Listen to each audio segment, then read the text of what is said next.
ល់តែខ្ញុំនៅនេះណែចាយហើយអត់ទៅរៀនទេថ្ងៃហ្នឹងទៅតាថ្ងៃហ្នឹងគេសម្រាប់តាមែនវ៉ៃផ្លេចហើយចាយឯងតាណាហ្នឹងខ្ញុំរត់ត្រីនៅចុងភូមិតិចហ្នឹងតាបងត្រូវចាតែប្រយ័ត្នប្រយែងខ្លួនផងណាលើថាក្មេងៗនៅហ្នឹងស្ទាវច្រើនណាស់បាទតាខ្ញុំដឹងហើយអញ្ចឹងទៅចាតាទៅលក់រ៉ែមសិនហើយណាបាទតាអាណតាខ្លាំងណាស់ចាស់ហើយនៅខំរកលុយទៀតពេលខ្ញុំធំឡើងខ្ញុំនឹងរកលុយជួយតាខ្ញុំវិញម្ដង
ណែចេះអានអក្សរដែរទេ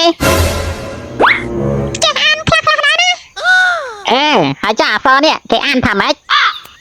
គេអានថាហាមឆ្កែនោមពួកឯងអត់ចេះអក្សរទេមែនណែអក្សរនេះគឺយើងជាអ្នកសរសេរហើយបើចេះអានហើយនេះតែឯងនេះមកនោមធ្វើអីអក្សរហ្នឹងសរសេរហាមតែឆ្កែតាហើយខ្ញុំមិនដឹងណែច្រូចឯងគួរតែយល់ហើយយើងសរសេរថាហាមឆ្កែនោមយើងសំដៅទៅលើអ្នកដែលមកនោមនៅទីនេះឯងយល់ទេអញ្ចឹងចង់មានន័យថាចង់ជេរអ្នកនោមនេះថាឆ្កែមែនឯងពិតជាឆ្លាតមែនគឺយើងនេះចង់ជេរអ្នកដែលមកនោមនៅទីនេះថាឆ្កែអញ្ចឹងពួកឯងបាបមិនចាប់តិចទេលេងជេរគេអូតូម៉ាទិកចឹងហ្មងបាបមួយថ្ងៃគេនោមอะไรនេះហើយចុះមួយឆ្នាំ10ឆ្នាំពួកឯងបាបលេងចាប់ជាតិទៅមកនេះណែបាបឬមិនបាបជារឿងរបស់យើងឆាប់ចេញទៅឲ្យលឿនបាបអូខេពូក៏ប៉ុន្តែថ្ងៃក្រោយសរសេរឲ្យច្បាស់តិចទៅថាហាមមនុស្សនោមកុំសរសេរហាមឆ្កែនោមចឹងខ្ញុំអត់យល់អត់ចង់បងអត់ទៅបាយបាយយើងđã xem bản năng hay nơi tay mình rồi tiền yeah mình đâu khó đi ta chết cây mà chặt chết đây cái này tình năng đã là vậy tình năng bên cây má đã lại năng môi xanh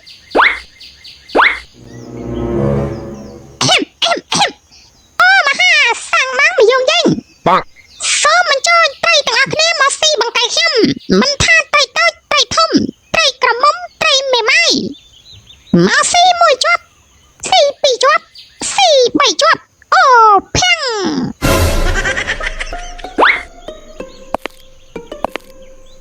nè nè đi nam mà đặt cây đang không phun dương ơi ây da hai chị ăn score still phun plug chưa đuối nhỉ ta